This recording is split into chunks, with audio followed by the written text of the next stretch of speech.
mis tunne võiks hoopis iseenda tööandja olla? Kas sina tead seda, Aaron? Ma tean, et paljud noored alustavad ettevõtlusega juba gümnaasiumis, näiteks õpilasfirmadega, mis on väga turvaline algus sellel teekonnal. Ja sul on vist veidikene kogemust ka sellega? Põgusalt, et ei saa öelda, et just õpilasfirma kogemus on, aga jah, sõbraga gümnaasiumis, sõbra Mattiasega tegime õhtujuhtimisi erinevatel sündmustel ja sketše, videoid ja filmiloomet. Ja siis me saimegi aru, et see kirg, mis meid ühendab, et me teeme ka seda väljaspool kooli. Järsku kuidagi kõik läks hästi kiiresti, hakkas suurenema.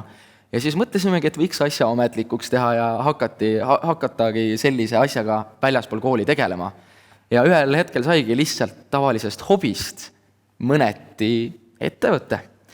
Aga selliseid loomingulisi väljundeid ja lahendusi on tegelikult veel. Ja mul ongi nüüd hea meel kutsuda lavale The Others tootejuht Märten Kala, kes räägib oma ettevõtluskogemusest. Palun!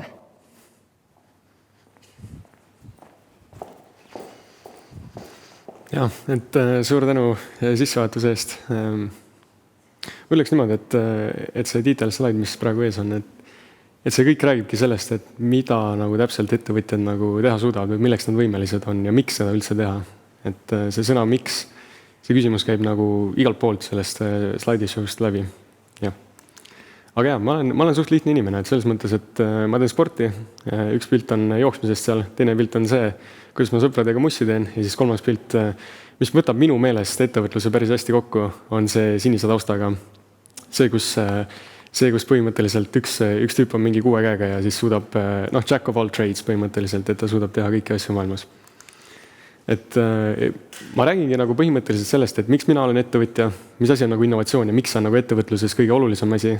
Siis on see, et mis võib-olla tiim mul praegu on, kuidas enda ettevõtte ehitada ja siis milline on olnud minu teekond sellele ettevõtluses seni ja mis on need kõige kõrgemad ja kõige madalamad punktid võib-olla olnud. Aga jah, tegelikult ma ei teadnud nagu enne õpilasfirma perioodi lõppu seda, kas ma tahan olla ettevõtja. Ma tegin aastal 2019 3 teise ägeda inimesega ühe õpilasfirma. Me saime mingi teise parima õpilasfirma tiitli selle perioodi lõpus. Sellest nagu kõigest tuleb nagu rohkem juttu hiljem, aga see, miks ma hakkasin ettevõtjaks, oli täpselt see, et ma sain kuskilt laadalt auhinnaks selle raamatu, mida te näete praegu seal slaididel ja ma lugesin selle läbi ja mulle väga meeldis selle autori nagu stiil ja see põhimõte tuli päris hästi nagu jõudis mulle kohale. Et see, miks sa peaksid ettevõtja olema, see põhineb ühel valemil, et sa saad kontrollida seda, kui palju kasumit sa iga müüdud ühiku pealt teenid ja sa saad kontrollida seda, kui palju ühikuid sa müüd. See ongi põhiline asi, mida sa peaksid teadma, et kui sa panustad enda aega nende 2 asja arendamisse, siis sul eventually nagu tekib üks selline nagu, ta ei ole nagu elus, aga sul tekib selline nagu tiim, kes nagu justkui töötab sinu eest. Ja see ongi nagu ettevõtjaks olemise kõige tähtsam asi, et sa pead olema inimeste inimene, kes koondab need inimesed enda ühise visiooni alla ja siis teete põhimõtteliselt nagu mitte ei teine ainult kasumit, ettevõtlus 2.0 seisneb selles, et tuleb ikka maailmal ka paremaks teha. Aga jah, probleem ongi selles, et need, kes teevad ainult raha pärast seda, need ei pea väga kaua vastu. Ja siis lahendus sellele probleemile ongi nagu väga lihtne, et sa peaksid leidma sellise endast kõrgema põhjuse, mis seisnebki selles, et uuri, mis sind nagu ennast õnnelikuks teeb. Mind teeb õnnelikuks näiteks see, kui mul on nagu tervis korras, mu lähedastel läheb hästi ja see ongi kõik. Ja ma proovin väga seda sama visiooni jagada kõikide inimestega, keda ma tunnen. Et mina ärkangi igal hommikul sellepärast, et ma tahan inimesi ja keskkonda enda ümber teha tervislikumaks ja õnnelikumaks. See nagu, mis ma nagu, see on lihtsalt pinnavirmendus, et ma teen mingisuguseid hambapesutablette. Aga sellest tuleb rohkem juttu hiljem. Ja nagu, kuidas see nagu enda see sisemine miks või see sisemine see purpose või see eesmärk leida. Ma ei tea, alustage selles, et te saate iga nagu asja pulkadeks lahti võtta sellise väikse diagrammiga, kus te nagu vaatate, et mis asi see on, mida sa füüsiliselt uurid praegu, mis ta füüsiliselt on, siis see, kuidas see on valmistatud. Te peaksite nägema ka seda väikest diagrammi seal, et what on siis see füüsiline kehastus asjal, how on see, kuidas see on valmistatud ja why on see, et näiteks miks on olemas. Mul on mingisugune pult siin. Et samas, kui selle puldil saaksid patareid otsa, siis ta ei teeniks enda seda eesmärki ja ta oleks mõttetu. Ja, tuleb patareid ära vahetada. Enne ta ei suuda meile kasuks olla. Ehk siis selle puldi nagu eesmärk ongi põhimõtteliselt pakkuda mingit mugavust. aga jah, Simon Sinek on minu üks nagu lemmikumaid filosoofe, kes on isegi elus praegu, et tänapäeva filosoof.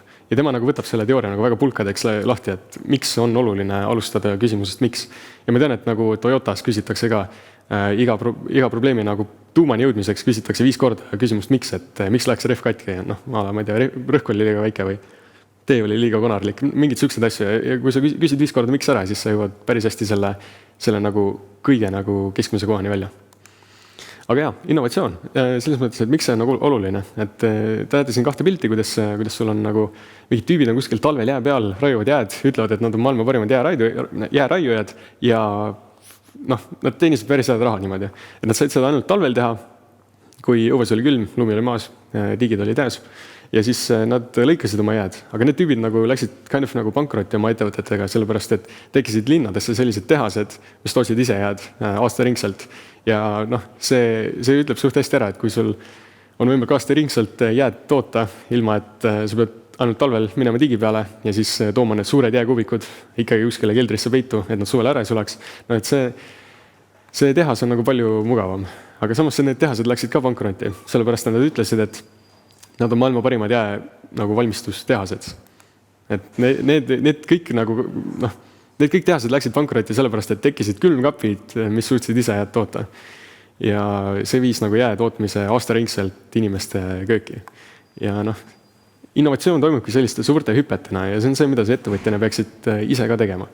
Et sa pead leidma nagu väga sellise, sa pead aru saama, et sind ootab väga suur risk ees, kui sa hakkad mingit innovatsiooni tegema ja sa pead olema väga valmis seda riski võtma. Sa pead austama seda protsessi, mis selle innovatsiooni tegemise taga on. Sest ma ei tea, mulle väga meeldib eeskuju võtta nendest Wrighti vendadest, kes tegid esimese lendava lennuki mingi aastal 1920. Et neil on mitte üldsegi raha, neil oli lihtsalt mõte see, et pagan üks päev inimene lendab oma metallistiibadega kuskil taeval. Ja neil oli tegelikult mingi suur konkurent, kes oli väga hästi rahastatud, aga nad ei olnud üldse motiveeritud. Et sellel konkurendil ei olnud üldse nagu seda kirge, mis nendel 2 Wrighti vennal olid.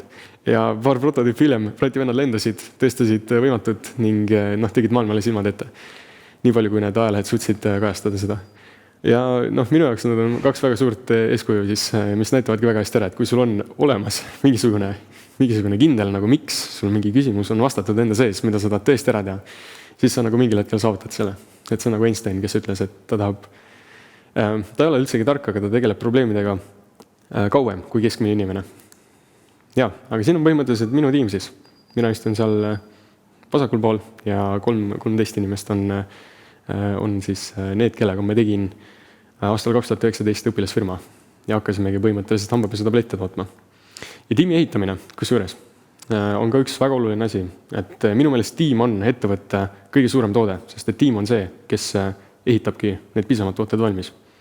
Ja nagu mina ka järgin väga palju seda reeglit, et sul peab olema tiimis nii kohusetundlikkus kui ka siis suhtlus samal ajal. Ehk siis say what you do what you say, sa teed need asjad ära, mis sa ütled, et sa teed, aga samas sa annad teistele ka teada, et sa teed midagi. Ja väga soovitan kõikidel alustavatel ettevõtjatel lugeda läbi selle raamatu Powerful punase kaanega. See on siis Netflixi Human Resources või siis umbes sarnane inimene nagu Mariana enne siin esines. Et tiimi ehitamine on nagu väga oluline. Ettevõtjad ei suuda maailmas kõiki asju ära teha ise. Aga teeme siis väikse businessi ka. Et businessi tegemine algab sellest, et sa leiad mingi idee. Nüüd ma võin siin välja tuua mingid juhised, et kuidas seda ideed leida. Kõige lihtsam ongi nagu teha see brainstorm. Kuna meil on veidi vähe aega, siis ma pean natuke kiiremini edasi minema. Aga me nagu ei teinud brainstormi. Me saimegi idee sealt kuskilt, et 2 tüdrukut, kes seal pildi peal mõlemal ääres on. Et nad olid meie õpilasfirma mentoriga kuskil Gustavis ja nad pidasid nõu, et mida teha nagu õpilasfirma perioodi alguses. Ja mina liitusin tiimi 4. Aksel liitus 3. ja ma teadsin lihtsalt, et need 2 tüdrukut nagu tahavad midagi väga ära teha. Ja nad võtsidki minu sellepärast tiimi, et nad vajasid mingit keemikut, kuna neil oli idee teha hambapesutablette. Nad tahtsid teha seda kuidagi niimoodi, et sa paned nagu küpsetuspaberile, paned hambapasta törtsud, raputad söögisoodat peale ja siis need asjad nagu kuivavad ära. Ja ma sain kohe aru, et see oli päris õige viis, kuidas seda asja teha ja mul hakkasid kohe mõtted jooksma, et kuidas seda nagu täpselt nagu väga õigesti võiks ära teha. Aga jah, et kui meil on nagu see idee on olemas, siis me saame teha MVP ehk siis minimaalse müüdava toote. et see on korvpallis võib-olla tunnete selle most valuable player'i ära. No see ei ole päris seesama asi, et see on pigem see, et kui sa teed MVP-d, siis see on nagu see tooteversioon või see prototüüp, mingi esmane nagu müüdav selline toode, mida sa reaalselt saad müüa kliendile, sest et see nagu kind of nagu selle puldi puhul, see lappab tõesti slaidi edasi. Võib-olla seda ei ole kõige mugavam käes hoida, aga siiski see on nagu juba täidab mingit eesmärki.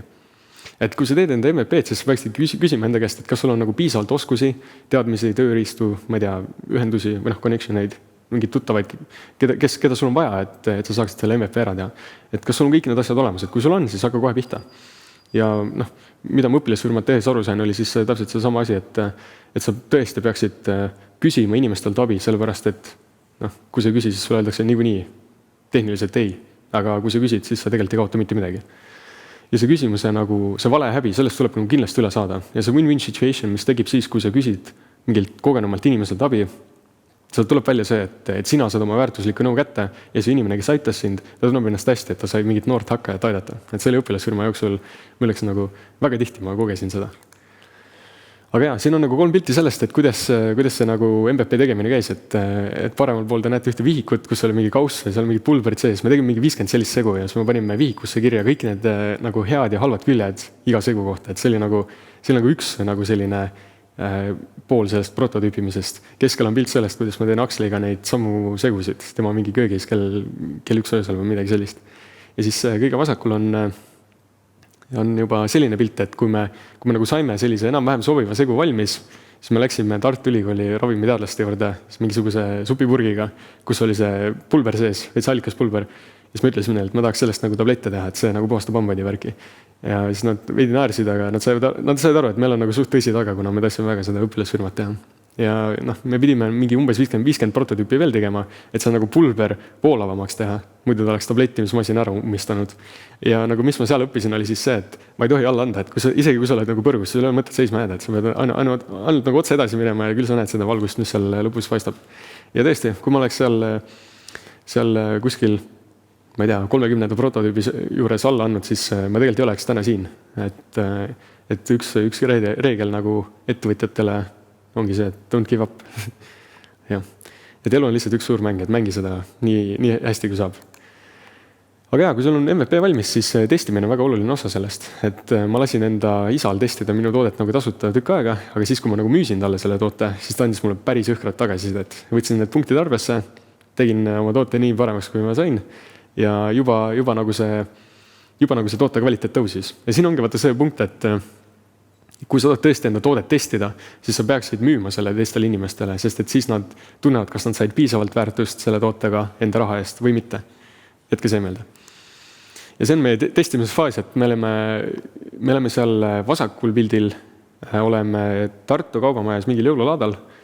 Me olime täpselt need õpilasfirma tegijad, kes nagu ei istunud seal laua taga, vaid me olime kõik 4 laua ees, haarasime inimestele nööpidest kinni ja ütlesime, et tavai, et millega te täna hambaid pesite. Ja see teine pilt seal paremal, see oli vist esimesel laadal tehtud. See oli ka Värskas ja see esimene õpilasfirma laat oligi täpselt selline, et me said tooted mingi 2 päeva enne seda laata valmis ja see oli suht suur nagu pingutus saada need kõik on point nagu ühesõnaga mingid sildid peale ja kõik see boksi kujundus valmis. Et tõesti jällegi siit ka ajab see läbi, et kui sa nagu alla annad, siis sa kaotad niikuinii, et kui sa ei viska seda korvi, siis 100% tõenäosusega viskad mööda. Proovi nagu kõik enda võimuses teha, et võtta igast olukorrast maksimum. Ja, aga siis on idee leidmise järel on teine kõige tähtsam asi on see feedback loop, millega sa põhimõtteliselt arendad enda toodet. Et see ongi 5-osaline ja see põhimõtteliselt koosneb sellest, et sa teed enda toote valmis, müüd selle kliendile, klient kasutab selle ära, annab sulle tagasisidet, kas siis head või halba. Mõlemad tuleks nagu tõsiselt võtta ja siis hea tagasisidega sa saad ennast nagu nii-öelda tagant kihutada, et sa teed õiget asja, halva tagasisidega sa saad lihtsalt enda toodet paremaks teha. Mõlemal on väga üllas eesmärk. Ja see, kuidas see feedback loop toimib, ongi siis see, et sa pead nagu samu kliente teenindama või samad kliendid peavad sinu käest seda toodet mitu korda ostma. Ja see, kuidas nad teevad seda, on siis see, et see langeb 8 küsimuseks, 8 väiksemaks küsimuseks. Et üks on see, et kas nagu klientidel on tahtmine tagasi tulla ja see, et miks nad peaksid tagasi tulema. Et ettevõtjana või siis tiimijuhina või siis businessmanina, sa saad teha seda, et sa praktiseeridki seda feedback loop'i, sa võtad tõesti tagasisidet arvesse, mis tuleb sinu toote kasutajatelt. Ja see on see, miks on nagu, sa pead seda tegema, sest et siis tulevad kliendid kindlasti tagasi. Siis ei ole see küsimus selles, et kas kliendid tulevad tagasi, vaid siis on küsimus selles, et millal nad tulevad tagasi. Hästi suur vahetus. Et iga kord, kui sa teed selle feedback loop'i läbi, siis sa oled üha rohkem konkurentsivõimelisem. Sa oled oma toodet paremaks teinud. Ja ma võin väikse näite ka teha, et oletame, et me nagu kuuleme siit sealt, et meie tootel on mingisugune probleem, näiteks hambapesutablettide puhul, siis toode ei vahuta piisavalt. Saadame küsimustiku välja oma klientidele ja küsime, et kas tõesti see toode ei vahuta piisavalt. Sellel diagrammil oleme siis teise selle sammu juures. Et me kogume igast vastuseid kokku, 100 inimesest võib-olla nagu vastab mingi, ma ei tea, 67, täitsa ok. Ja kui me oleme need vastused kokku kogunud, me analüüsime neid vastuseid 3. sammus, me tõesti näeme, et kuulge, klientide seas, nagu kes vastasid küsimustikule, seal on trend, et nagu rohkem kui pooled ütlevad, et toode ei vahuta piisavalt. Ilmselgelt see on probleem. Ja 4. sammus me mõtlemegi mingi parema lahenduse välja, et paneme ala rohkem vahutajat või mingi parema vahutaja meie tootesse. Ja 5. sammus, kui nüüd see uus tooteversioon on valmis, sa peaksidki minema nende klientide juurde, haarama neil kraest kinni ja ütlema, et davai, et sina andsid meile sellist tagasisidet, sina oled esimene, kes proovib seda uut versiooni, et anna meile teada, mida sa arvad, kas me lahendasime selle probleemi ära. Ja sa võid uuesti küsida ja enamasti, kui sa oled seda tõesti hästi teinud, siis kliendid ütlevad sulle, et nüüd toode vahutab nagu täiega hästi. Et see ongi see feedback loop'i olemus, et iga kord, kui sa teed sellist asja läbi, siis su toode muutub üha paremaks. Ja oletame, et me lahendasime selle nagu vahutamise probleemi ära, siis enamasti liigub nagu tähelepanu näiteks sinna, et kuule, et see toode on nagu liiga mage, et ta võiks magusam olla. Et siis tuleb kohe järgmine kõige suurem probleem sinna esile. Aga jah, selle jaoks on igast vahendeid ja igast mõõdikuid, kuidas seda nagu jälgida, aga meil ei ole piisavalt aega praegu. Word of mouth marketing, ma ütleks, et see on nagu kõige nagu parem nagu koht, kus ettevõtjana olla, sest et siis sa oled enda toodet nagu niivõrd palju arendanud, et sinu kliendid hakkavad omavahel rääkima sinu tootest ja miks see on hea. Ja kui nad seda räägivad, siis iga kord, kui nad nagu räägivad seda, siis sa ei pea nagu mitte midagi maksma, sellepärast et turunduskulu on ka kulu. Aga samas, kui sa teed tõesti head asja ja sul on nagu nii palju superfänne, kes promoodivad sinu toodet edasi, siis see ongi nagu kõige parem koht, kus olla. Sa tõesti saad aru, et sa teed nagu parimat toodet maailmas. Ja see on koht, kus sa peaksid tähistama. Sest iga ettevõtja, kellega mina olen rääkinud, nad ütlevad, et selliste suurte saavutustega sa pead nüüd tähistama, et saad aru, et see on nüüd tähtis. Ja kui sa oled tõesti saavutanud mingisuguse edasimineku, siis ma ei tea, mine golfi mängima või midagi sellist. Tee midagi sellist, mis sulle meeldib. Sest kuidas me saame edust aru, kui me seda ei väärtusta.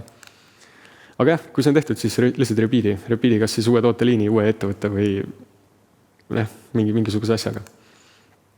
Ja see teekond, kus mina olen praegu läbi käinud, on siis see, et aastal 2019 asutasin Mündi oma 3 teise kaasasutajaga.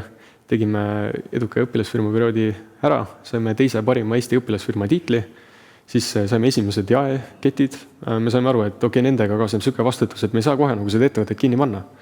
Läksime pärast õpilasfirma perioodi, läksime Negavetti, mis on ka hästi äge rohe nagu ideede, siuke workshopide kiirendi. Ja seal me saime top 5 auhinna. Meid kutsuti Ajujahi top 100 parima idee hulka. Ajujahis me suure rassimisega saime esikoha ja siis pärast seda kaasasime veidi raha, mingi 120 000 eurot, et enda ideed rohkem testida. Siis me tegime uue rebrandi, sest me tahtsime minna Rootsi. Ja põhimõtteliselt nüüd me olemegi suht seal lõpus, kus meil tegelikult see Rootsi asi ikka veel käib. Turg on kind of testitud, kuna me näeme, et aina rohkem konkurente tekib, kes imiteerivad mõnda meie nagu toote visiooni osa, midagi sellist. Me näeme tõesti, et see hambapasta, mis ei ole 80 aastat muutnud, et viimane aeg on seda muuta ja meil on väga suur võimalus seda teha. Ja ühesõnaga me plaanime kaasata veel raha, mis on täiesti tüüpiline iduettevõtetele.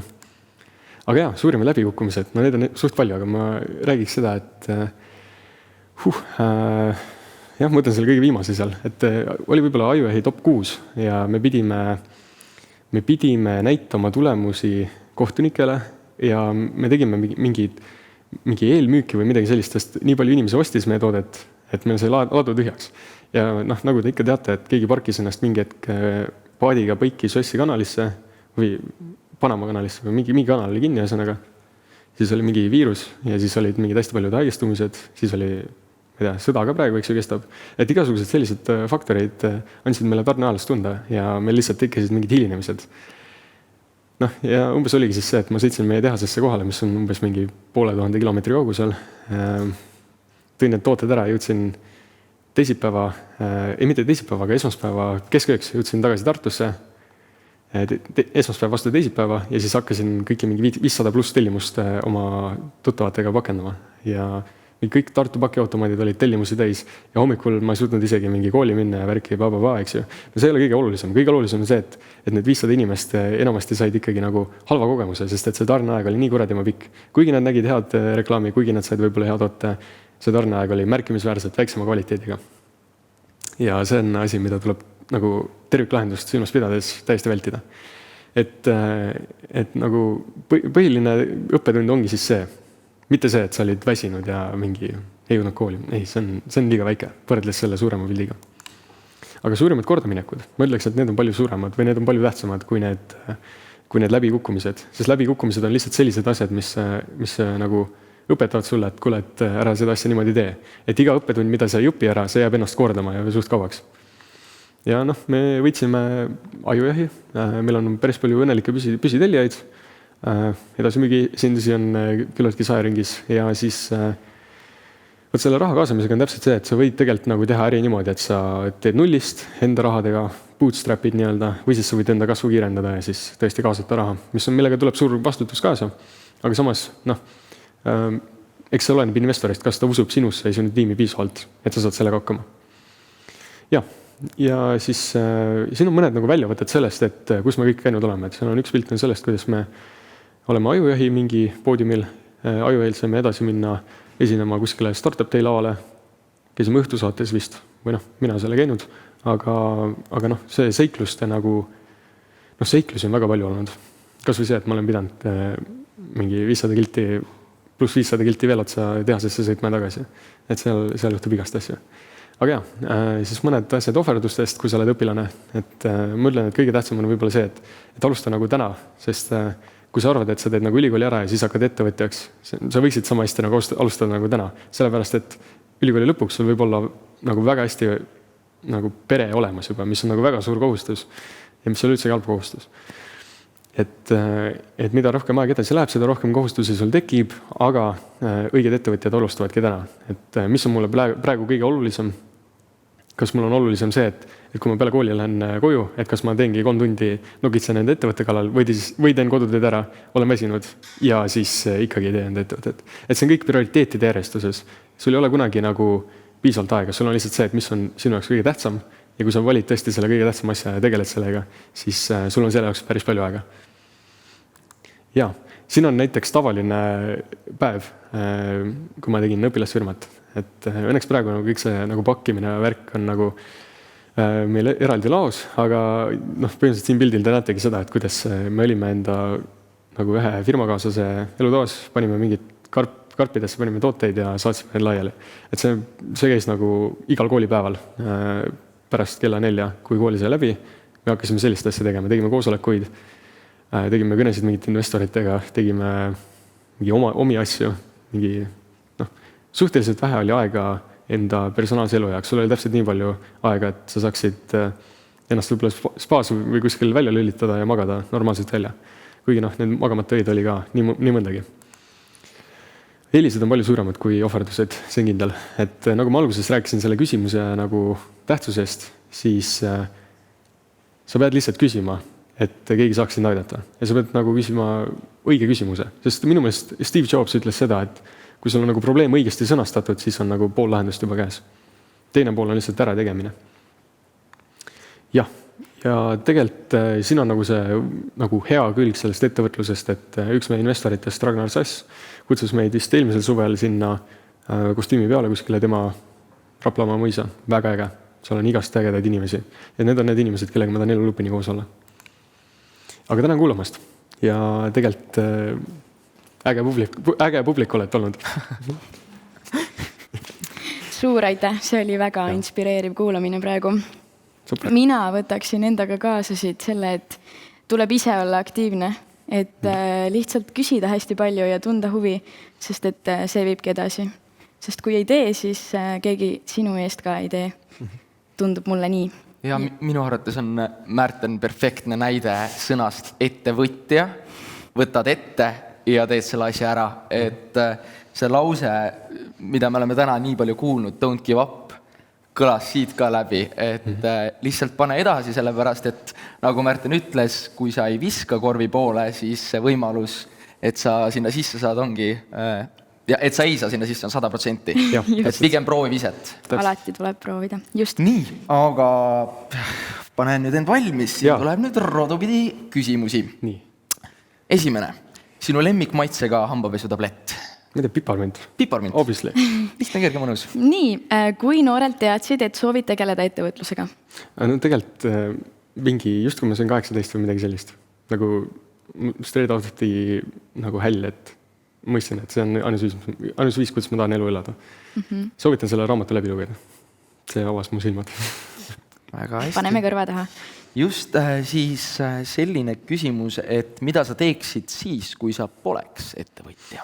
Ja, ma arvan, et ma teeksin muusikat, ma oleksin mingisugune, ma arvan, ma oleksin nagu hipi, nagu täiesti hipi, nagu ma klassifitseeruks sinna kindlasti. Aga ma arvan, et ma teeks nagu ikkagi mingit tootemanagementi või, no ühesõnaga, ma ehitaks midagi, mida ma saan nagu ise kokku panna enda mingi pusletükkidega. Et see on nagu alati minu jaoks huvitav olnud. No problem solving, see on nagu universaalne.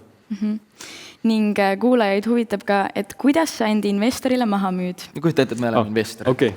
No, sa alustad sellest, et sa ei räägi mitte midagi sellest, mida sa teed. Sa lähed nagu sellega peale, et milline inimene sa oled. Nagu sa saad inimesel muljet avaldada niimoodi, et kahe asjaga. Milline sa välja näed ja mis su suust tuleb. Et kui sa näed normaalne välja, siis sul on juba hea eelis, aga see, mis sul suust tuleb, see on nagu kõike määrav. Et proovi lihtsalt nagu olla sina ise, et räägi sellest visioonist, mida sa tõesti tahad ära saavutada. Ja see esimese kohtumisega ei olegi vaja nagu rääkida kõigest sellest, et nagu, mis on need tingimused mingi investeerimiseks. Ei, see on nagu tuleb hiljem. Soomlastega käiks enne saunas ja siis alles sauna lõpus võib-olla saadad e-maili või jätad mingisuguse lepingu laua peale ja ütled, et vaata läbi ja võib-olla saada mulle tagasi. Et see on nagu kultuuri asi, et sa pead ikkagi nagu selle teise inimeseni nagu jõudma. Et sa saaks tõesti nagu olla usaldusväärne. See on kõige tähtsam, et meisse on ka investeeritud, mitte sellepärast, et meil on nagu mingi hea idee või niimoodi. Meil on nagu äge tiim olnud.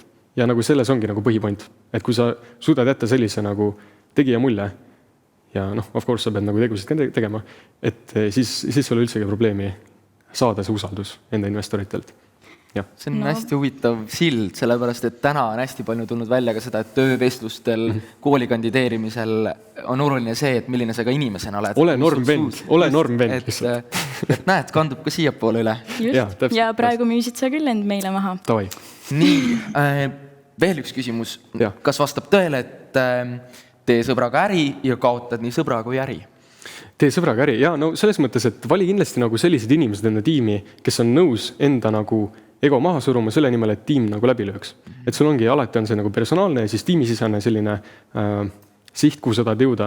Ja ongi oluline valida inimesi selle järgi enda tiimi, kes siis nagu on valmis mingist asjast loobuma, nagu enda suhtes mingist asjast loobuma, et kõigil läheks paremini. Et see ongi nagu see, ma ei tea, nagu grupi mentaliteet või see on see, mida sa pead nagu tiimijuhina kõige rohkem jälgima. Et sina oled tiimijuhina see, kes kuulab kõik ära, räägib võib-olla viimasena, langetab õiged otsuseid. Sa pead arvestama kõikide huvidega. Et midagi sellist. Ja egode võitlus ei vii kaugele. Ja, täpselt. Et sul ongi konfliktid saavad olla ratsionaalsed või siis emotsionaalsed ja ratsionaalsed konfliktid ongi need, mis tegelikult annavad tulemused. Aga ratsionaalne konflikt, sellest võib saada väga kiiresti emotsionaalne konflikt, kui siis inimesed on harjunud mingi sellise töökeskkonnaga, kus on nagu normaalne täiesti heast lõuata kellegi peale. Et see on üks asi, mida sa pead nagu täiesti vältima, kui sa tahad, et sul tiimitöö dünaamika oleks hea. Ja, ning viimane küsimus. Kui kaua läks aega, et sa endale palka saaksid maksta? Kuule, mingi 2 aastat. On mul vahet olnud. Ma olin õpilane. Ja. Aga suur aitäh sulle, Märten. Väga põneva kuulamise eest.